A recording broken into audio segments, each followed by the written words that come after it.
I really thank you, Bob, for that introduction. I need the lights of the glasses. I'm not sure, there's no light above us, so I'm in trouble. But I think that, Bob and I have become such good friends, and I think for him to pull his little joke on me was kind of special, and makes this evening even more special. And thanks for the introduction, I think. But I just want to say to you, the members of the ASGCA and guests, that it's really an honor for me to stand here and become the 37th recipient of the Donald Ross Award. Many of you know that my father was the first recipient in 1976, and he and Donald Ross were among the 14 founding members of the ASGCA in 1946. Today, there are 149 members. Many have said I was born into this business. Well, I was, and I was lucky to be born in this business. But I wouldn't be here tonight without my talented associates. Keith Evans was with me 33 years before he retired. Greg Muirhead been with me for 29 years. Steve Weiser for 22 years, and Bryce Swanson for 19 years. I also had a construction team headed by Austin Gibson and Clyde Hall and several others that really made our work a lot easier since we were there to implement the design work that we created. And then there's Bill Baldwin, my father's foreman, and really he ran the construction side of my father's office. He taught me the business literally from the ground up, almost 50 years ago. He taught me that you really can't design a golf course unless you know how to build it. And he was really taught me how to build it. And he used to say to me, I'd say, Bill, let's do it this way. He'd say, that's a good idea, Rees, but have you ever thought about doing it this way? Which was very helpful because he never put me down. Roger Ruwich and Cal Robinson were at RTJ at the time, and the three of us worked side by side, learning together for 10 years that I worked there. My father wouldn't send us out, so Roger and I and Cal just decided we're going to jobs.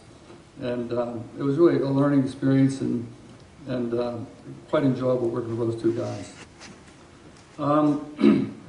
I believe golf course architecture is a craft, something that one learns by doing. When I started out at Robert Trent Jones Inc. in 1965, I made my share of mistakes. But fortunately, I made them in my father's name. He's probably looking down at me right now with a huge grin. But I'll go back a few years. I had my first job in golf when I was 12 years old.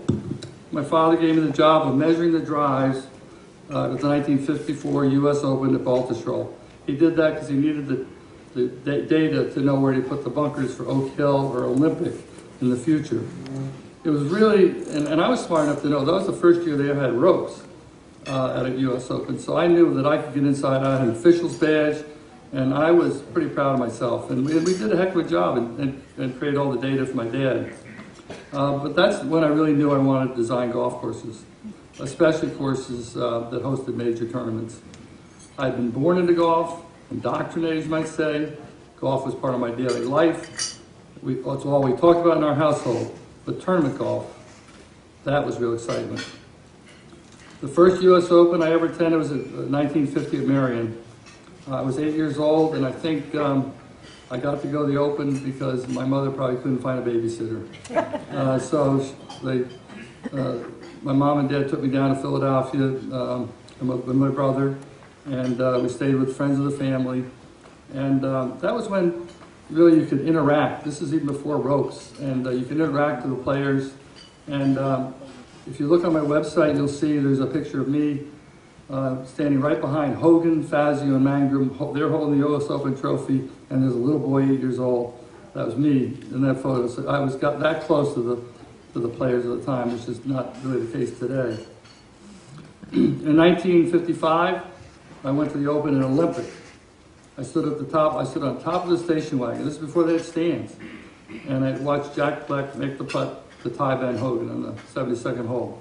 And then Fleck won the playoff the next day. I think I've only missed about a dozen Opens in my lifetime. The turning point for our family was really the Open at Oakland Hills in 1951. My father had been hired to rehab the course, and to some degree, they had to bring it back because they'd gone through the Depression and the Second World War, and they really had to rehab it, turf-wise, but then he and Joe Dye decided to just make it the ultimate test for the U.S. Open and really start the changes that really made the players have to be formally tested every year. And that's when Hogan, my dad was always wheeling and dealing in the clubhouse, and my mom took that time to follow Ben Hogan the whole way. And Ben Hogan knew who my mom was. There were no ropes. And he shot to 67 in the final round. Mom, he came right up to my mom, and my mom said, "Ben, I'm so proud of you. I'm so pleased for you. That's got to be the greatest closing round in U.S. Open history." And he said, "Mrs. Jones, if your husband had to play the golf courses he designs for a living, you'd be in the bread line."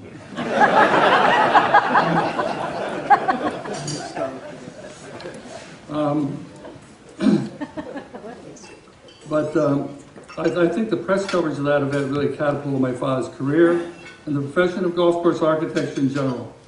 Finally, being a golf course architect became a noteworthy endeavor.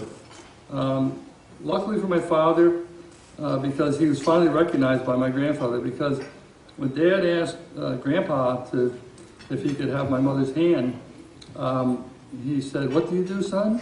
He says, "I design golf courses." He said, "I've never heard of that. I've never heard of it. Can you really, can you really take care of my daughter designing golf courses?" This is during the Depression. And actually, that's the time when my father was doing public golf courses for the state of New York. And he couldn't get paid, so he leased Green Lake State Park for $1 a year for 10 years, and that's really what kept our family going. And then the war ended, and he got back into business, especially with Bobby Jones at Peachtree. But these experiences, along with the advent of televised tournaments, made me want to be all part of that excitement. In 1965, my own firm had been chugging along for about 11 years, and with enough jobs to keep us busy. In fact, I traveled so much, my wife says we were married 45 years, but it's only 20, and that's why we're still married, because I was away so much. That's when the Country Club of Brookline called me in 1985 to restore that Grand Old course in preparation of the 1988 U.S. Open. It was really a dream come true for me. I believe that I got the job because when they asked me why I should get it, I said because I understand the history of the game, and if there's ever a historic club, it's Brookline and Marion, a few of those, and they basically said, when can you start? And that job did for my career what Oakland Hills had done for my father's. I did learn one very important thing. After any Open is over, the course must be able to transition back to normal, and the members must be able to enjoy an everyday round of golf. And I think even when you set up these championship golf courses, you have to really think ahead in that regard. Another thing I've learned over the years that I'm still learning, that I have no intention of previously acquired, but I can't resist sharing a few random tidbits. You need to have a thick skin, especially if you do championship work. You need to have people skills as well as design skills. I think everyone in this room understands the importance of designing for the client's objectives, whether it's for everyday play or a championship test or both. The client is happy when people play the course, that his play their course are happy. Someone recently asked Pete Dye, as a matter of fact, it was last year before Kiowa, how he knew when he had it right, and he answered, when the pros hate it and the members love it. And that's almost true. The question I ask myself, is it playable? Is it fun? Is it challenging?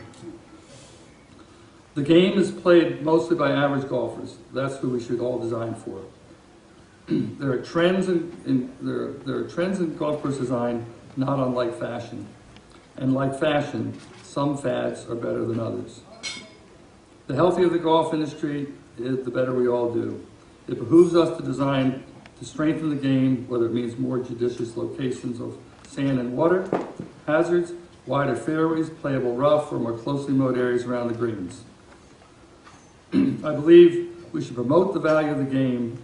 What better place to get exercise, unplug from your iPhone, and communicate with your friends in a real conversation and enjoy the outdoors and fresh air. Maybe even cut a business deal in the process. And you can play golf from childhood into advancing old age. I can't think of another sport that offers the same. People often ask what I consider to be my most important contribution to the game.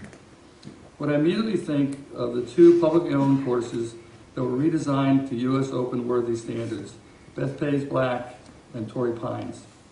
Bethpage in 2002 was especially thrilling to attend. It was the first public course to host an Open only miles from New York City post 9/11. The tremendous enthusiasm of fans, Tiger's popular win, it doesn't get much better than that. Torrey Pines had the most riveting competition of any Open I've ever attended. These two events brought record numbers of new fans to championship golf, which boosted interest in the game. In both cases, I just love seeing how our designs really influence the outcome of the tournament. As for the future of golf course design, I think the advances in the equipment have changed the game and changed our thinking about designs we do. We've had to adapt, and in fact, it has created a lot of jobs for a lot of us. But now there's a line in the sand, and so that work at lengthening courses will probably wane. I just know that we need to grow the game. We need to make our courses more fun to play because we need a new generation of golf nuts. I'm already working on my grandchildren. I really am. I take a lot of time with them, and it's really fun. Who knows what the future will bring? There's so many variables, the economy, social changes, the environmental factors, etc. Whatever the future brings, I'm happy that I love what I do, and I know you really feel that same sentiment because we are so lucky to do a job that we love and it means so much to us and the people we do it for. I'd like to close by saying how important the ASGCA is to me. I've been a member since 1968, 45 years, and Bill Amick was back in the room, and he and I are the only two here in this room that were at that meeting. This was before many of you were born. There were only 43 members then, and we mostly talked golf and played golf. I enjoyed it then, but now I'm also proud of the level of professionalism created through the years, starting with the executive directorship of Paul Fulmer in 1970 and continued by Chad Ritterbush today. It is a wonderful fraternity of people who gather to improve our profession through workshops and panels and informal discussions. I've watched many of you grow from fledgling architects to noteworthy designers in your own right. While we don't all think alike, we have different styles, different experiences. We learn from one another. We assist one another. We applaud each other's achievements. Receiving this award and being honored by my peers is a milestone in my life. Thank you very much.